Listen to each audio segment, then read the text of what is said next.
Hello, and welcome back to Sounds of Living. I'm your host today, Alex Kellerman, and I'm sitting here with Abbie Reif. Abbie, say hello. Hello, audience.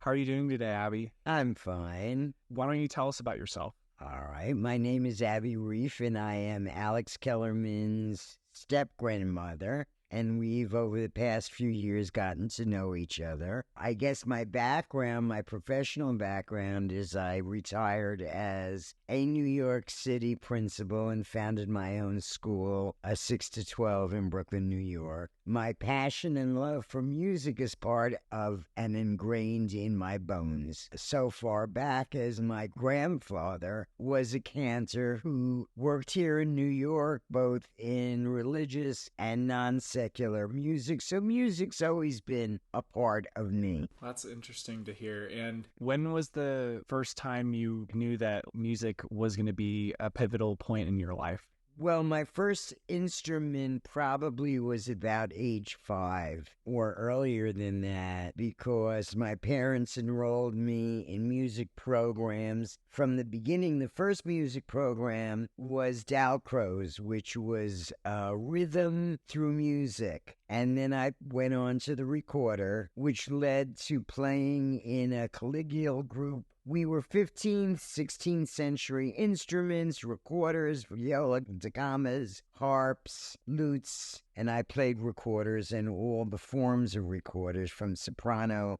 through bass. And then I started the piano probably at around age 10 or earlier and played through high school and took lessons through high school and went to music schools. Through high school, I learned the cello and played in city and state orchestras. Music playing stopped at college, but music listening has always been a part of my life. If you were able to have a recorder right in front of you or any of these other instruments that you've played, do you think you'd be able to pick it up and play some songs on it still, or? Sure, my fingers would have to get a little more nimble.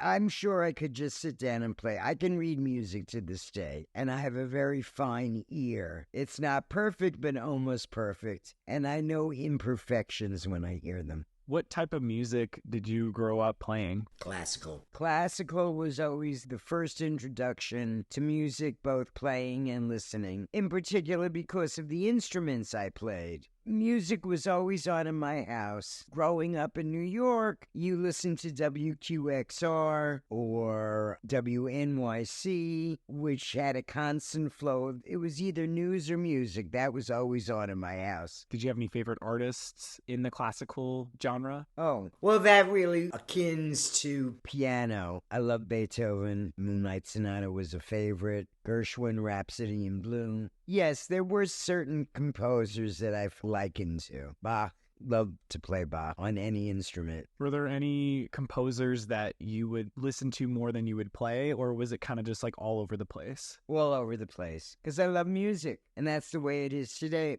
Be it classical, be it folk, be it rock, be it jazz, some extreme. Music has always been a part of my listening life. That's awesome. I knew that classical music had been a part of your earlier years. It never left. Right. When you went to your first concert, that's kind of where you figured out your new love for a different genre. What genre is that? Well, I am a product of my generation. I am a 60s baby, so therefore my field of music and my growing up was really growing up in the 60s. My first formal concert was in New Haven with Crosby, Stills, and Nash. They were not Crosby, Stills, and Nash and Young. They were a trio, and it was held somewhere near Yale. I don't remember if it was an auditorium or a music venue, but that was my first introduction. It was kind of oh. But I did also grow up listening to American folk music. Mainly Pete Seeger, Leadbelly, Woody Guthrie. That was another arm and base of my music listening. What about Crosby, Stills, and Nash did you like about their music? Their harmonies and the fact that they were 3 men just with guitars and some backup I loved their songs and their harmonies. And then they became they are a part of my generation. Crosby, Stills, and Nash, did you go and see them multiple times after? Yes. As years went on, I tended to go to their concerts. One in the 60s, 70s, that's when they were constantly writing new music. So you always wanted to go to the concert when new music was coming out. Same with James Taylor. A new album was coming out, you wanted to see it. And that continued through the years. Yeah. As a concert goer in that area. I would listen to any music, be it a jazz concert or hearing music in a club. I enjoy listening to music. I enjoy listening to live music.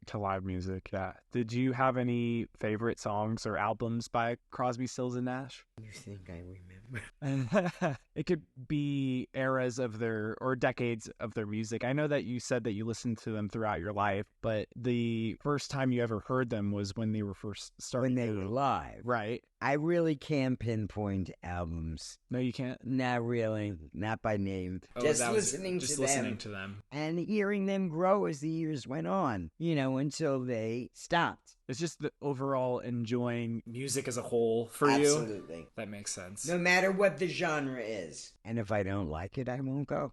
Yeah, that makes sense. So then with the other folk music, what other artists were you able to see in their prime? Well, my father was friends with Pete Seeger. Oh, wow. So we were very involved in those kinds of concerts for children and families. But that's a part of my listening background. Listening to the classical music and the folk music. I know that you loved the energy, you loved being in the live arenas. Did you also listen to the lyrics too? Was that like a part of it, or was it just Sure. Because again, growing up in the 60s, 70s music scene, of those genres, that's what the lyrics were about. They were about what was going on present day. Yeah. No matter who the artist was. And you did get attached to certain songs. If I heard them, I would know them. But to rattle them off the top of my head, I don't remember titles. So you're just able to vibe with pretty much any music within that era. Right. Gotcha. That makes sense. And there was a lot of great music in the 60s. It was wonderful. And remember, there were many, many different genres. Mm-hmm. You could talk about Motown. You could talk about folk rock. You could talk about jazz rock. I mean, it was very exciting musical times. Yeah. That whole area from the late 60s through the 70s, through the 80s, into the 90s. And then things kind of changed. So would you say that when the 90s happened, it was difficult to listen to the music that was on the radio? Yeah, that wasn't a time unless it was really an artist that stood out for some reason. Yeah. As it is now, what do I listen to? A lot of the oldies. Mm-hmm. That's what you're familiar with. So there aren't any newer artists like from the 90s on that you would go out of your way to listen to? It's just most of what you grew up with? Yeah. Again, the newer artists come and go. For me, no one to really get attached to or be passionate about. Do you think that growing up the time you did, it's so hard to compare it to because of just everything that had happened? What was going on in the world that caused what was going on here in America and all the social factors that were going on that I don't see evolving today. I see a lot of trying to repeat what was, but nothing really innovative. The 60s, 70s, 80s, early 90s was a very innovative time in the United States. And now the political backlash that we're dealing with, it has everything to do with the social climate in our country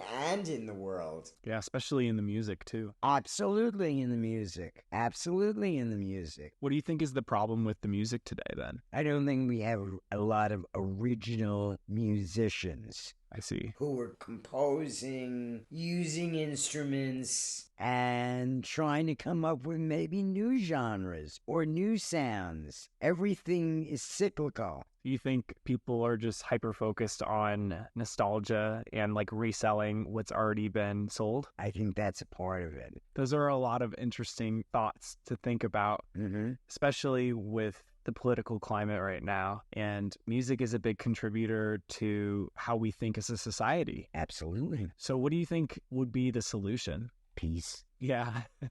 I mean, the solution would be... Like musically. Musically? Yeah, like what should artists do now that they haven't been doing? Although I don't know if they haven't been doing. You know, you listen to artists and how they play their instruments. Well, there are a lot of artists who are writing their own materials. Yeah. I don't hear any new genres coming out of the music today. Any new sounds, any new instrumentals. I guess that's more what I'm talking about. Gotcha. The artists in that period of time, from the late 60s through the late 80s, were innovative. Do you think that because there weren't that many genres prior to that makes it seem like there were a lot of change happening because there wasn't anything challenging it, and now that things are being challenged all the time, it's hard to think outside of what's already been done? I think maybe that's a part of it, because remember, that's what emerging and new is all about, trying to, you know, change from what was. I just don't see it or hear it. That's all I'm saying. I just don't see that kind of global change, creating real change. So you think that we're not united like we should be then?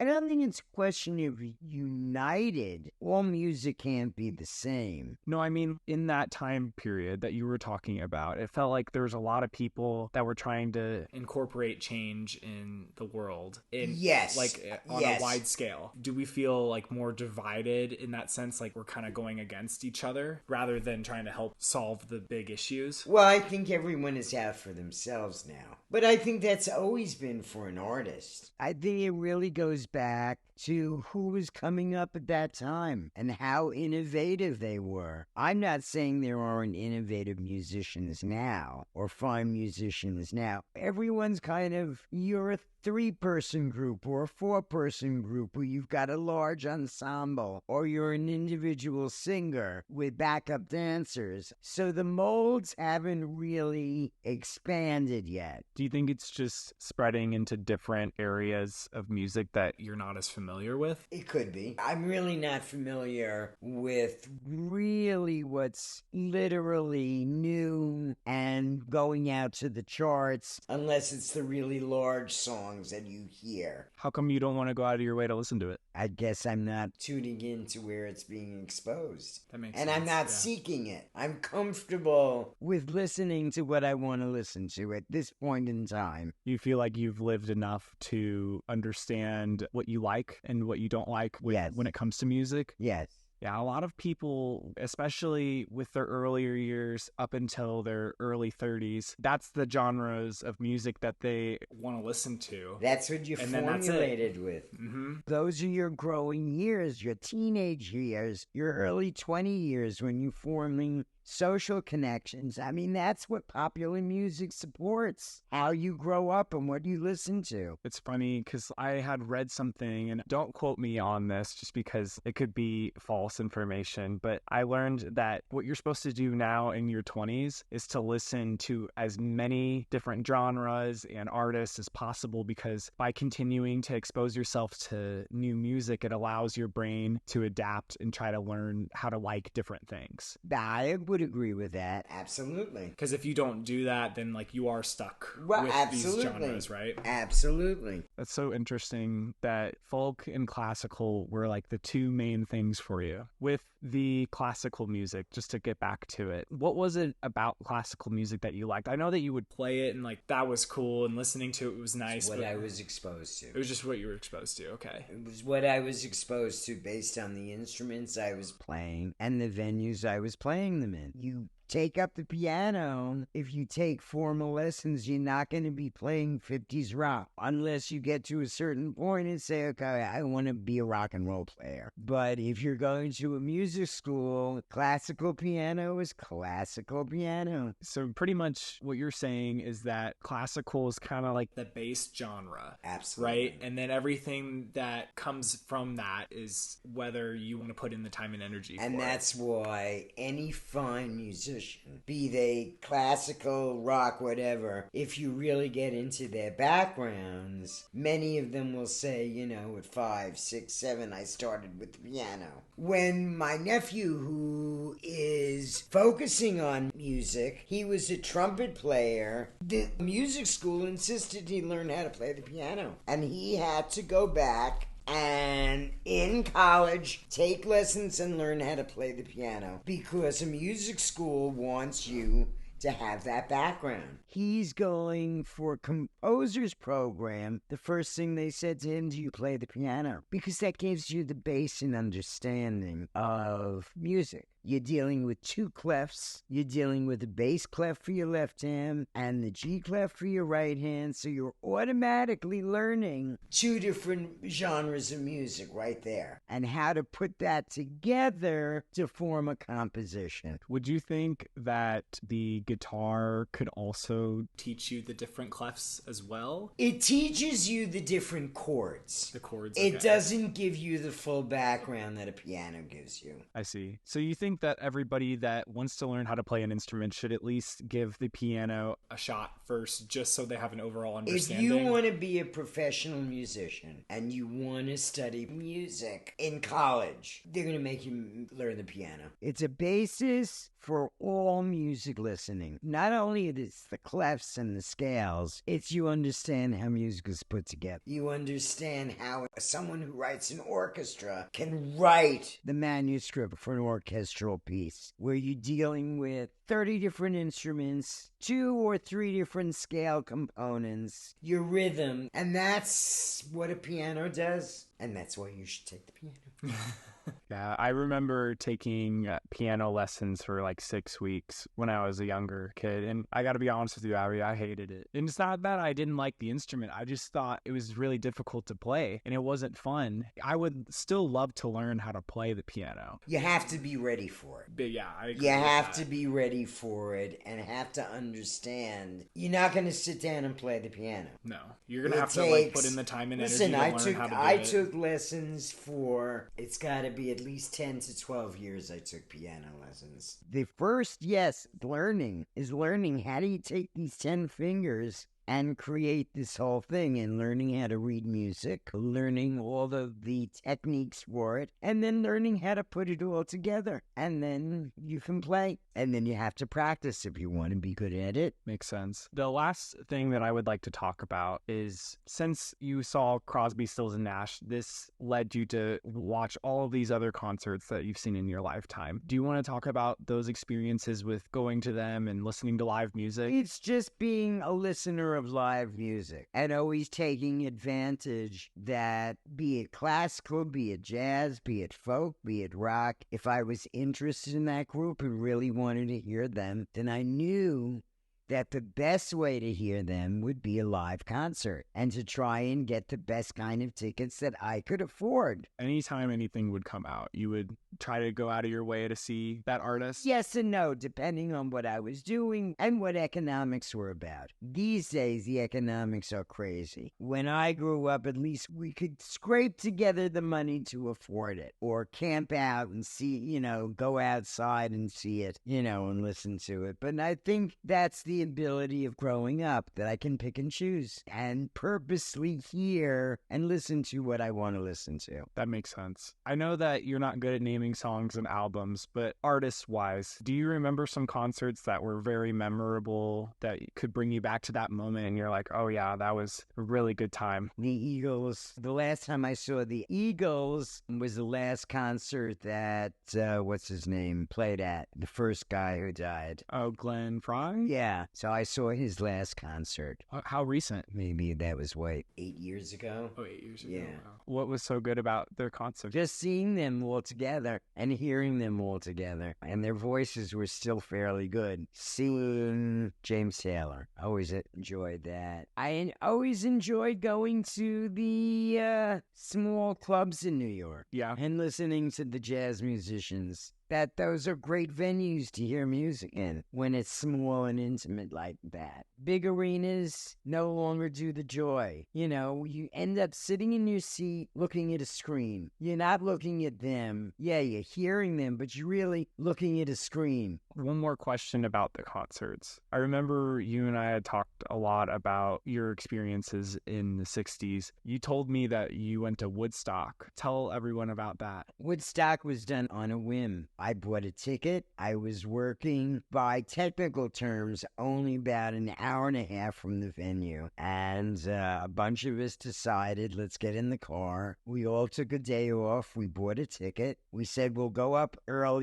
and we'll set up a tent. Well, when they announced that the New York State Thruway was closed, I was there. When they said, if you watch Woodstock, everyone light a candle so we can see who was in the hills, I lit a candle. I only stayed a day, the first day, because we had to get back to work. But I can say I was there and I experienced it. What was it like being there? It was mad. Yeah. All I would just remember is so many people. So many people. You were lucky if you had a little patch of grass to sit on. Were you pretty far back? We were very far back because we purposely did that because we said, oh, it's a concert. We'll stay near where the gates are so when we have to leave, it'll be easy. Little did we know that where we thought we parked ourselves was going to be a mass behind us when we actually had to leave. So you were one of the people that got there, like, not too... We got there. We got there very early. We were finally able to get into a parking lot and park and walk into the stage area. But there were I just remember so many people and person on top of person on top of person. And you could hear the music. It's not like going to a concert now where these huge, speakers and movies. You were lucky if you heard the music. Let's put it that way. Wow. That's so insane. So the people that were way far behind you, do you think they even heard it or they were just there for... Everyone heard it, but you could see everyone was there for the experience of it. Gotcha. It was just, there were so many people and you couldn't believe it. And then when they announced that we were 500,000 people sitting there, we were like, what? 500,000 people for this concert. And it was. How many people do you think were on drugs while they were there? Oh, God, I don't know. Like percentage? Probably at least 80%, 75%. Wow. Wasn't as widespread as it is now. Oh, yeah.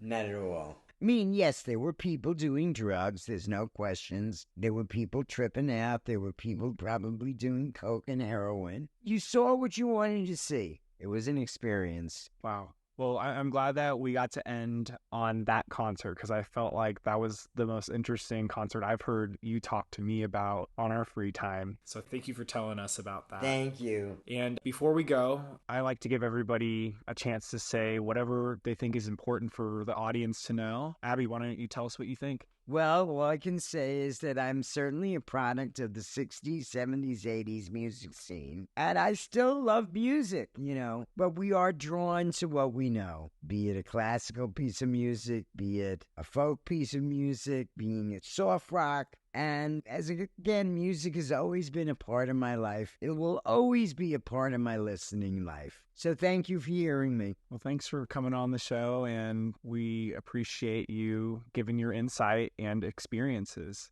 Thank you. Well, thank you again for listening, and to wherever you are, I wish you happiness and good health. See you next episode.